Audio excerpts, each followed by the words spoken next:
kita sapa dulu dong Kak Ion dengan ucapan selamat pagi Kak Ion. Selamat pagi Kak Ion. Selamat pagi Kak Ion. Selamat pagi Kak Ion. Oke, baik anak-anak, hari ini kita bersama dengan narasumber kita Kak Ion Worang, yaitu seorang pengusaha dari Indonesia yang tinggal di Ceko ya. Kemudian beliau kakak ini meskipun berada di luar negeri tapi tetap mempertahankan ya, sesuai dengan tema kita hari ini adalah tentang profil pelajar Pancasila, yaitu berkebinekaan global. Jadi meskipun berada di luar negeri, tadi seperti yang Kak Ion sampaikan bahwa Indonesia tetap is the best juga ya. Jadi bahasa Indonesia juga is the best. Bukan hanya bahasa Inggris. Boleh kita belajar bahasa Inggris, tapi kita tidak boleh melupakan bahasa ibu kita sendiri. Oke, baik. Kak Ion, mungkin kita mau langsung saja ya, mulai dengan anak-anak gitu. Sebetulnya Kak Ion ini usahanya bergerak di bidang apa sih? Dan sudah berapa lama Kak Ion berada di luar negeri dan membangun usaha ini mulai dari awal sampai dengan sekarang? Ya, kalau dari segi historisnya sih cukup panjang ya, karena kita juga waktu itu melihat kebutuhan apa yang diperlukan oleh kita di Indonesia. Karena itu pada saat itu mungkin tahun 90-an akhir, keluarga saya berinvestasi di Republik Ceko. Untuk saya sendiri sih tadinya saya nggak berminat untuk join, tapi karena satu dan lain hal saya join dan ternyata memang bidang ini menarik. Saya sendiri sudah dari tahun 97, jadi udah 25 tahun di luar negeri. 25 tahun. Ya, enggak. 20 berapa? Enggak, 25 tahun. Tahun. Dari tahun 97. Tapi bukan ini ya, bukan langsung kerja ya. Jadi studi dulu, dari studi mulai kerja di tempat lain, baru join itu mungkin sekitar tahun 2001, mulai aktif 2004 di perusahaan ini, yang perusahaan keluarga. Sebelum ini saya kerja di tempat lain. Apa ya somil? Somil apa somil? Sawmill itu tempat pemotongan kayu. Oh. Jadi kayu dari hutan ditebang pohonnya, terus dibersihkan dari ranting-ranting, terus dipotong sesuai dengan kebutuhan, ukuran-ukuran yang sudah menjadi standar internasional. Nah, itu namanya sawmill.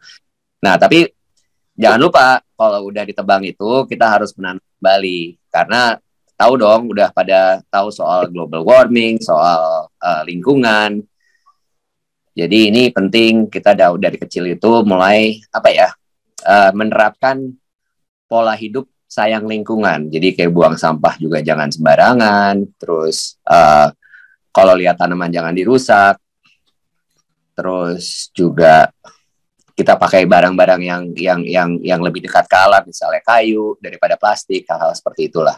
Karena bumi kita ini udah makin lama makin tua dan mengalami banyak perubahan yang lebih ke arah negatif sih. Mungkin adik-adik pada baca nggak di koran atau dengar dari berita, misalnya ada banjir di sini, ada gempa bumi di sana. Jadi ini banyak juga secara tidak langsung berkaitan atas perilaku kita di dalam konsumsi ya. Seperti itu. Can you make something out of out of wood? Ya, banyak sekali kebutuhan. Maksudnya barang-barang kita bisa buat dari kayu, pensil dari kayu, lemari banyak yang dari kayu, bangku, lantai pun banyak yang dari kayu. Jadi kebutuhan kayu itu amat sangat banyak di hidup kita. Oke, baik. Terima kasih Kak Ion. Jadi prosesnya itu tidak instan ya Kak Ion. Ya, prosesnya butuh waktu yang panjang untuk memulai dari awal sampai dengan bisa dibilang berhasil sampai dengan sekarang. Seperti Betul. itu. Iya. Kemudian penerapan kebinekaan, karena kebetulan anak-anak belajar tentang profil pelajar Pancasila, di mana salah satu poinnya adalah tentang berkebinekaan global. berkebinekaan global, di mana kita mempertahankan kebudayaan kita meskipun kita berada di tempat orang, kita tetap mempertahankan budaya kita, kemudian kita mempertahankan identitas diri kita sendiri, tanpa kita juga nggak lupa untuk kita boleh belajar bahasa atau belajar budaya lain, tapi kita harus menyaring nih apa yang bisa kita terapkan atau tidak bisa kita terapkan dalam mungkin dalam kehidupan kita sehari-hari. Nah, menurut Kak Ion nih, Ceko dan Indonesia itu pasti dua negara yang berbeda dengan memiliki budaya yang berbeda. Betul, Kak Ion? Betul, betul sekali. Kebudayaan Ceko itu amat sangat berbeda dengan Indonesia. Ya, nah bagaimana Kak Ion bisa menerapkan dua budaya yang berbeda ini atau menggabungkan dua kebudayaan yang berbeda ini, walaupun Kak Ion berada di Ceko, tapi tetap mempertahankan budaya timur, budaya bangsa kita dalam usaha ataupun kehidupan sehari-hari Kak Ion? Ya, sebenarnya hal ini cukup simpel ya. Jadi yang paling penting kita harus saling menghormati. Itu pertama. Kedua, saling mengenal. Jadi kita tahu budaya mereka dan mereka juga pelan-pelan akan tahu budaya kita. Dari situ kita sudah tidak ada rasa mungkin curiga, takut terhadap hal-hal yang bersifat berbeda dari kita sendiri. Dua hal itu aja coba kita terapkan. Rasanya sih dimanapun kita berada kita akan mengalami hal yang lebih lancar lah. Ya, jadi saling menghargai intinya ya Kak Ion, antara kebudayaan kita dengan bangsa lain. Iya.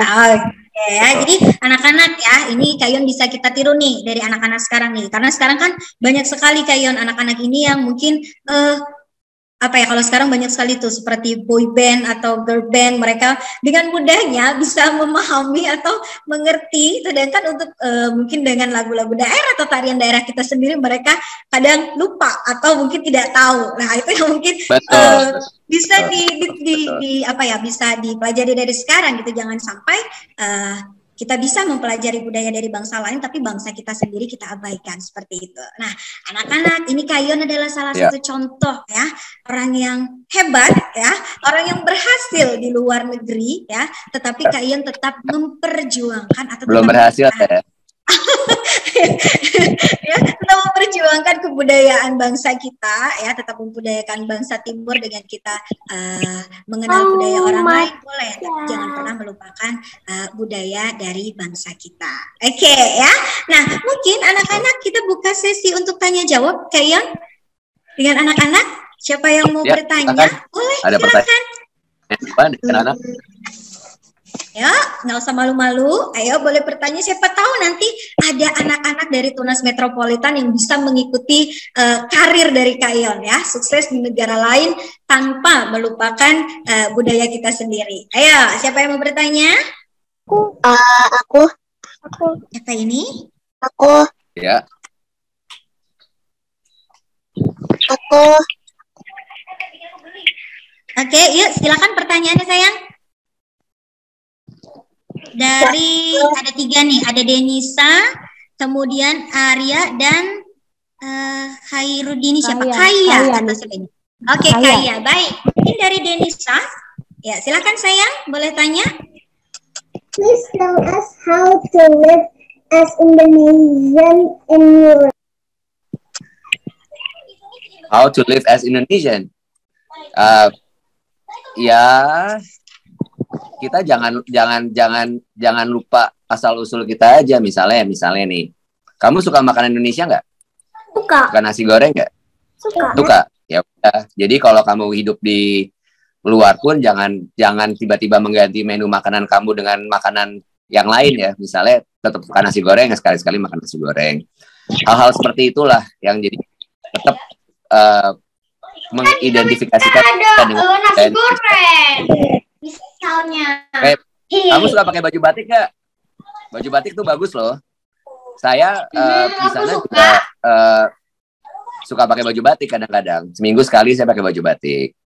Kayak hal-hal seperti itulah, sambil mengenalkan budaya Indonesia ke lingkungan yang baru di luar negeri.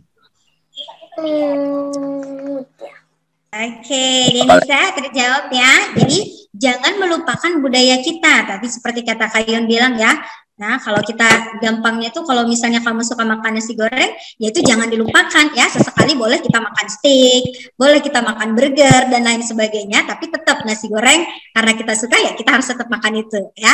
Gampangnya seperti itu ya sayang ya. Oke, yuk yang lain. Siapa ini? Kaya. Oke, Kaya silakan. Pak, apakah ada perbedaan cara kerja orang Indonesia dengan orang di Ceko? Dan bagaimana cara Bapak menanggapi perbedaan budaya tersebut? Ada. Kalau ngomong perbedaan ada. Di Indonesia itu kita sebenarnya lebih santai karena kondisi dari apa ya? Climate bahasa Indonesia ya, climate ya, klima ya, cuaca, Pak. Jadi kan kita di sini udaranya, maksudnya cuacanya lebih konsisten, temperatur juga lebih konsisten.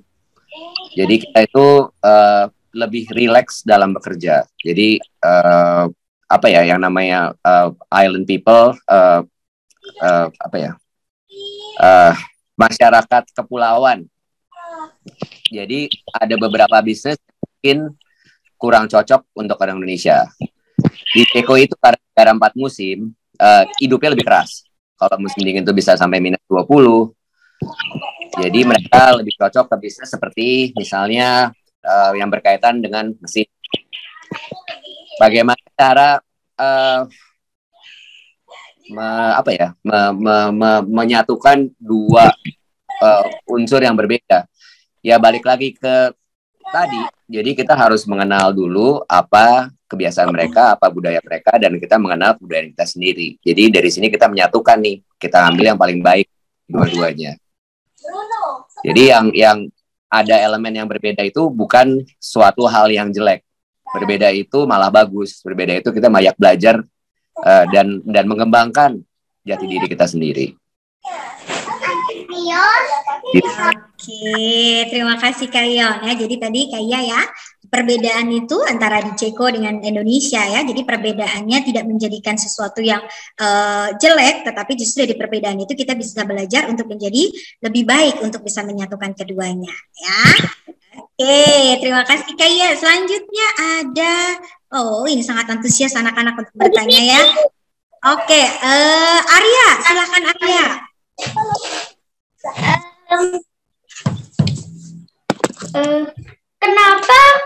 Kenapa Kak Ion mau bekerja di Ceko? Oke, kenapa Kak Ion mau bekerja di Ceko? Kenapa Kak Ion? Kenapa pilihannya di Ceko? Kenapa ya? Sebenarnya lucu juga ya. Dulu itu saya tinggal di Inggris. Jadi kenapa saya pindah ke Ceko dibanding negara lain? Karena saya lihat di Ceko itu negara yang unik. Ceko itu bekas negara yang termasuk di Pakta Warsawa. Jadi waktu saya pindah, perbedaan antara kultur dan kehidupan sehari-hari berbeda jauh dengan negara-negara yang masuk ke blok barat. Jadi saya pindah karena saya merasa tertarik untuk mempelajari lebih lanjut, mengenal lebih lanjut kebudayaan dan masyarakat yang ada di Ceko. Itu aja sih sebenarnya. Oke, jadi Arya, ya kenapa Kak Ion ini lebih memilih ke Ceko karena merasa tertantang, tertarik dengan budaya yang unik itu untuk menjadi tahu dan mengenal, begitu ya Kak Ion ya? Oke. Selanjutnya nih ada Rashid. Oke, Rashid, silakan bertanya dengan Kak Ion. Rashid. Selamat pagi Pak. Saya mau bertanya. Halo. Bagaimana cara Bapak berkomunikasi dan bekerja sama dengan baik saat berinteraksi dengan orang yang ada di Ceko dengan latar belakang atau budaya yang berbeda? Ibu sama aja apa-apaan sih ini? Ini balik lagi ke prinsip yang tadi saya bilang, kita harus mengenal budaya mereka dan kalau bisa mengenal bahasa mereka. Misalnya nih, kita ketemu ada orang asing di Indonesia, terus tiba-tiba bahasa Indonesia. Kita akan lebih mengapresiasikan dia karena dia berusaha untuk mengenal bahasa kita. Sama di sana juga begitu. Jadi sebenarnya kalau kita berpikir semua kebudayaan itu mirip, selama kita saling hargai dan saling mengenal, semuanya akan lebih lancar. Apa cuma aku ya? Atau kalian juga? Oke, Rashid terjawab ya. Pertanyaan dari Rashid tadi sudah terjawab, Nak? Oke, baik ya. Karena kali ini kita belajar tentang bagaimana sih penerapan profil pelajar Pancasila, khususnya tentang berkebinekaan global ini ya. Kebetulan pada hari ini juga ya ada salah satu pelatih ahli Kak Ion untuk sekolah kami dari sekolah penggerak, yaitu Bapak Ari. Bapak Ari, mohon maaf. Bapak, mungkin ada yang ingin ditanyakan atau menyampaikan kepada Kak Ion ataupun kepada anak-anak. Silakan, Bapak Ari. Halo, selamat pagi Kak Ion, anak-anak semua. Pagi, Pak Ari. Selamat pagi. Ini saya dari tadi menyimak dengan seksama dan sangat luar biasa ini penjelasan dari Kak Ion, dan teman-teman dari Tunas Metro ini pertanyaannya sangat luar biasa, dan sudah dijawab hampir semuanya pertanyaan itu yang saya ingin saya tanyakan. Cuman yang saya ingin tanyakan ini Kak, kalau berkenan gitu ya. Butuh waktu berapa lama Kak Ion untuk bisa beradaptasi ya? Karena kan di Inggris dan di Ceko itu kan budayanya pasti berbeda. Apalagi tadi dibilang yang saya sedikit tahu itu timur dan barat di Eropa itu kan juga berbeda gitu kan, budaya dan kultur. Betul. Apalagi dengan Indonesia yang kadang-kadang budaya kita kan ini ya, suka kewuh bahasa Jawanya gitu kan. Kira-kira bagaimana Kak Ion itu butuh waktu berapa lama untuk bisa akhirnya klik gitu seperti itu? Terima kasih. Nggak lama sih. Kira-kira 6 bulan aja saya udah merasa nyaman di sana. Karena ya basically ada keinginan memang untuk mengenal budaya mereka dan mengerti budaya mereka. Jadi kalau kita punya pemikiran yang terbuka, kita akan gampang beradaptasi di mana aja di seluruh dunia. Kita mengenal kebiasaan mereka, kita mengenal apa yang mereka suka, apa yang mereka tidak suka.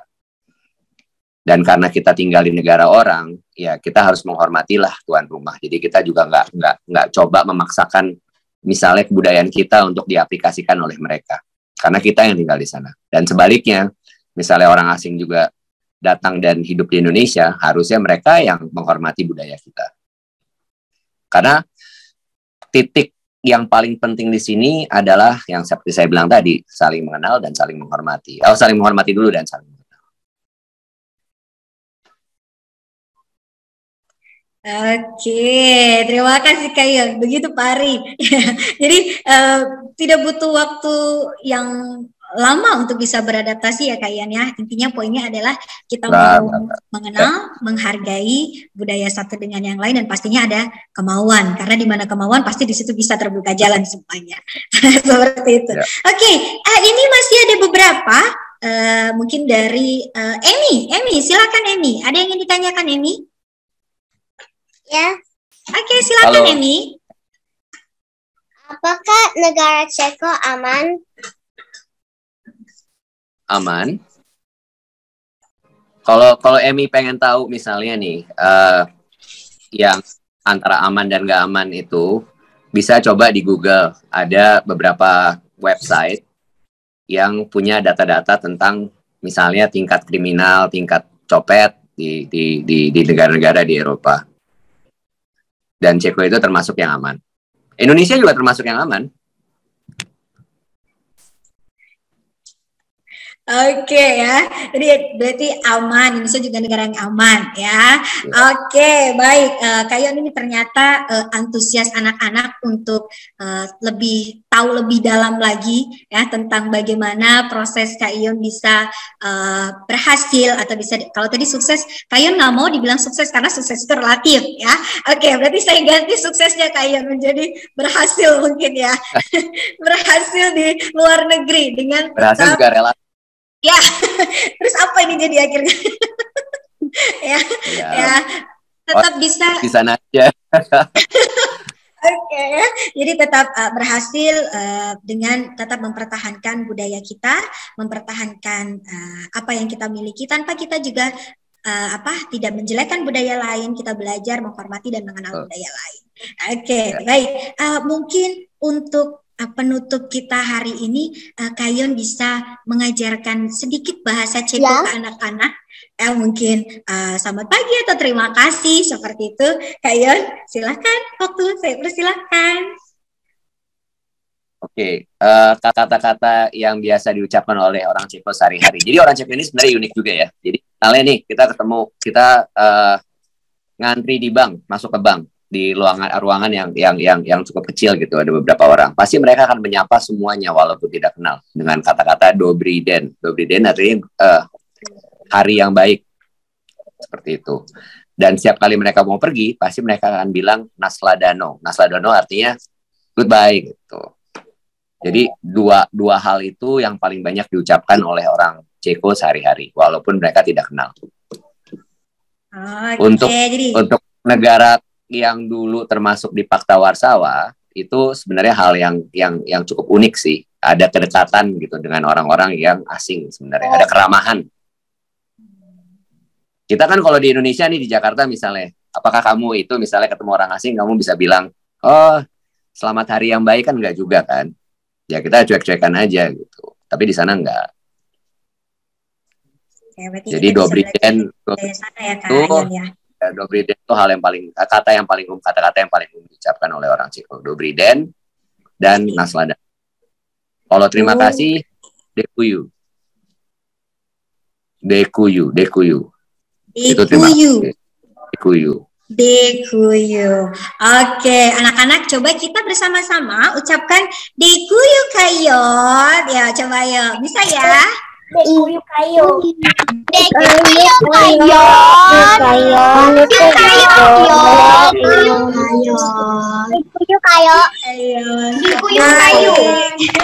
Terima kasih Kayon atas waktunya, sudah meluangkan waktu untuk bisa sharing dengan anak-anak dari SD Tunas Metropolitan. Semoga apa yang sudah Kayon share dengan anak-anak bisa menjadi pandangan bagi anak-anak untuk bisa sukses itu tidak dengan melupakan budaya kita, ya, tapi kita menghargai budaya orang lain dan kita mau belajar, itu pasti akan menjadi jauh lebih sukses lagi dan lebih baik. Seperti itu. Semoga terima sukses kasih ya adik-adik semua. Amin. Jangan takut belajar. Bye-bye. Oke, Kayon boleh sebentar minta waktunya foto bentar bersama. Anak-anak tunggu dulu ya. Kita foto bersama Jangan keluar dulu. Jangan live meeting dulu, please. Oke, boleh semuanya dibuka kameranya. Baik. Oke, buka kameranya semuanya, kita akan ambil foto. Rahel, Alisa, Helda, Rafa. Kita mau foto bersama ya. 1, 2, cheers. Oke. Ya, thank you so much, Kayon. Terima kasih. Bye-bye. Terima kasih Kayon. Bye.